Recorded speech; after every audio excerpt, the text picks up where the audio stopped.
We have a special guest today, and it's Dr. Francis Fukuyama. Thank you for being with us.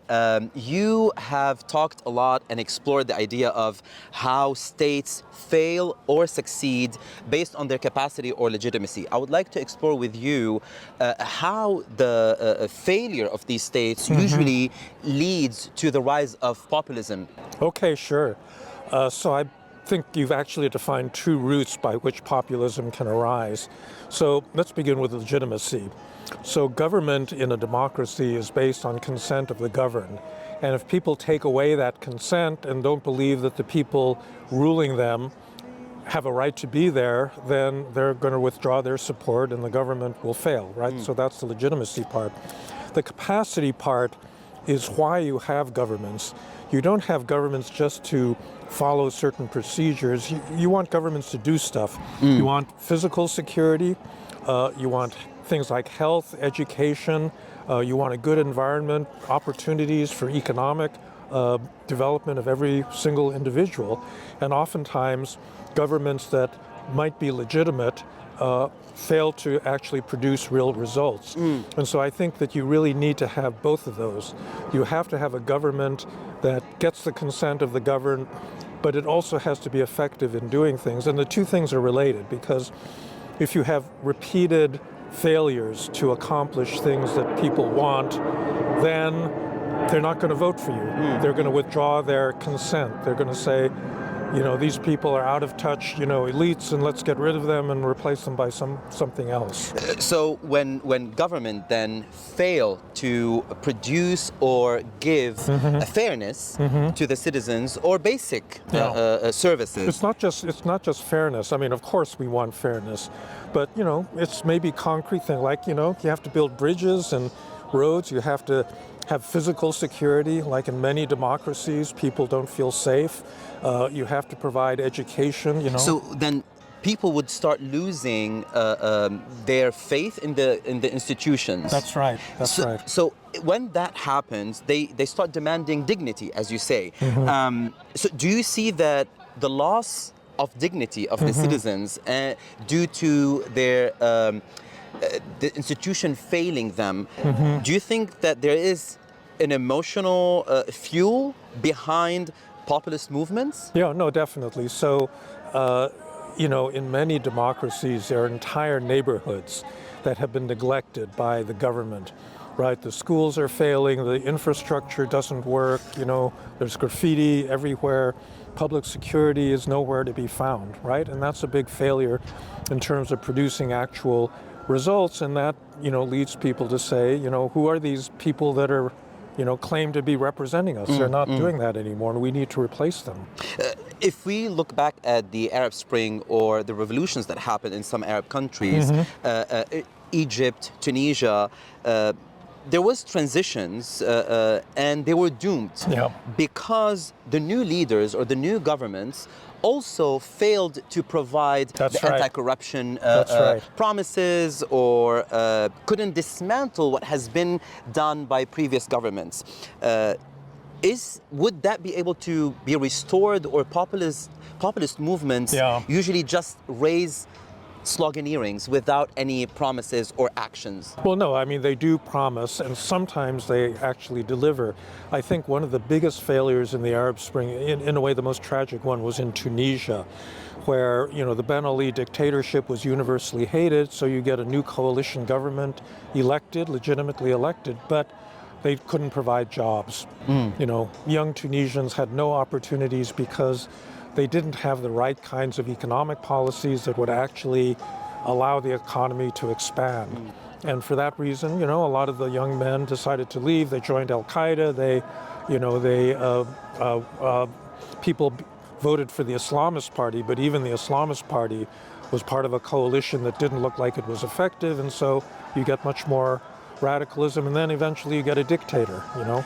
Do you see any similarities between what happened in the Arab Spring and these states in the Arab world and Western democracies where perceived unfairness or failed promises to the citizens or how the elite sometimes in these governments, specifically in Western democracies, capture those promises, and then this would erode the trust, so the legitimacy, and then also it opens the door to populist backlash when the elite failed to deliver? It's not just in the West. It's also in the Middle East. It's in Latin America. It's in Europe. So it's a kind of universal problem if governments don't actually fail to deliver on their real promises. The thing is that even when they deliver, sometimes you still have problems because, and actually I think this is where technology and social media come to play, because if you think about the United States over the last decade, the country is actually doing pretty well, Unemployment is really, really low.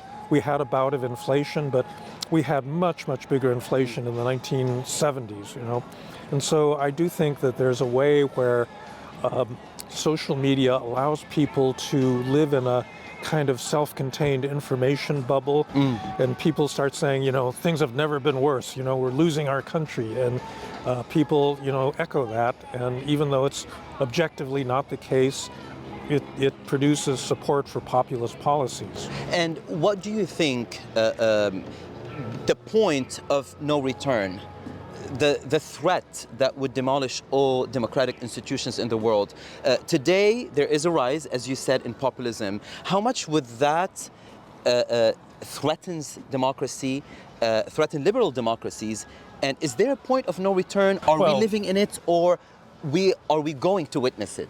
Well, so there's a couple of stages. So the first is illiberal policies, where you shut down free media, you shut down criticism, you go after, people that don't like, the current government. But there's a second point where the democracy fails. Once you can manipulate the laws and the rules, then the next election you can stack it in your favor so that your party never loses an election. And so both of those are really important transition points, going from a real liberal democracy to a dictatorship. How can we, in the world we live in, whether it's policy community or politicians or even citizens, if they care about their rights, their dignity, their fairness in the system, what should they do today, do you think? Well, look, if you're living in a country that still has reasonably free and fair elections, there's just one answer to that, which is you go vote. And you convince all your friends to vote, and you organize and you mobilize people, right? Because that can still pull things out. If you're in a country like Venezuela, where they basically had a free and fair election, and then the regime just canceled it, then you've got a much tougher problem. But also, in Russia, they say they have elections. In Turkey, they say they have elections. In Syria, during Bashar al-Assad, they said they had elections. Those countries have already gone over the point where they can actually have a free and fair election. In the United States, I don't think we're at that point yet. What about other countries, like other Western countries or European countries? In Hungary, there is a lot of fear. Well, it depends on the specific country. I think that Hungary still has a chance. Peter Magyar broke from Viktor Orban, and he founded, his own political movement. And according to the polls, they're actually more popular than Orban's Fidesz. And so even in Hungary, you can still use an election, to stop a dictator. So I don't think, this is really important for people that believe in liberal democracy. You shouldn't give up prematurely, because at a certain point there is a point of no return, like Russia is there now. But in many other countries, you can still win elections. You talked about people who believe in liberal democracies. They should do these steps that you mentioned. Why do you think there are people who do not believe in liberal democracies, which they don't believe in fairness in the society? They don't believe in the institutions should work for them, and they go over and after populist movements? So, first of all, I think there are not actually very many people in the world that don't believe in some form of democracy, right? There are very few movements that say, well, this particular group of people is superior to everybody else and they should have, rule over everyone. People just don't believe that. What they do attack is the liberal part of liberal democracy, meaning restrictions on the power of the government.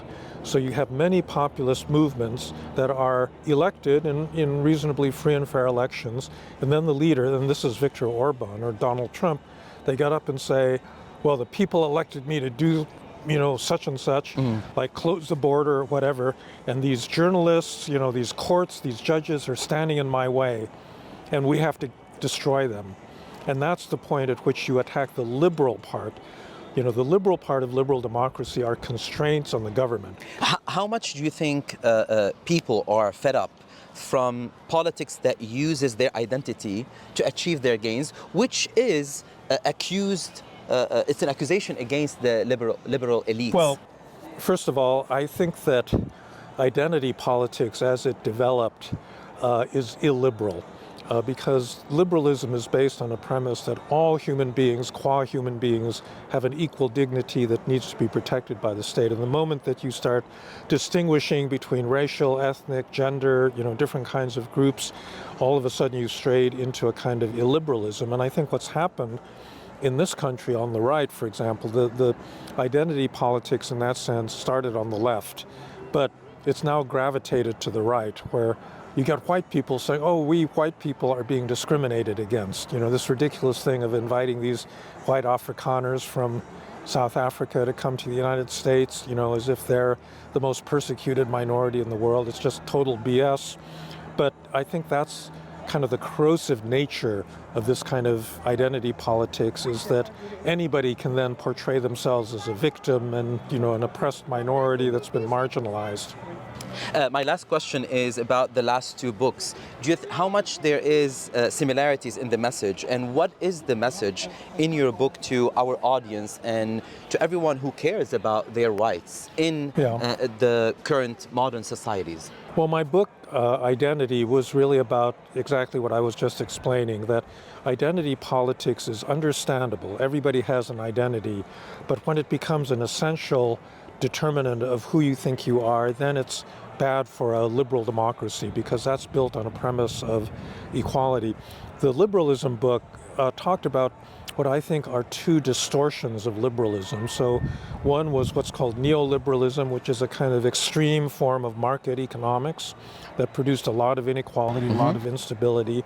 And the other is, frankly, identity politics, which is fundamentally illiberal in many respects. And I think one was a right-wing phenomenon, the other was a left-wing phenomenon, and between the two, they kind of undermine support for, a moderate classical form of liberalism.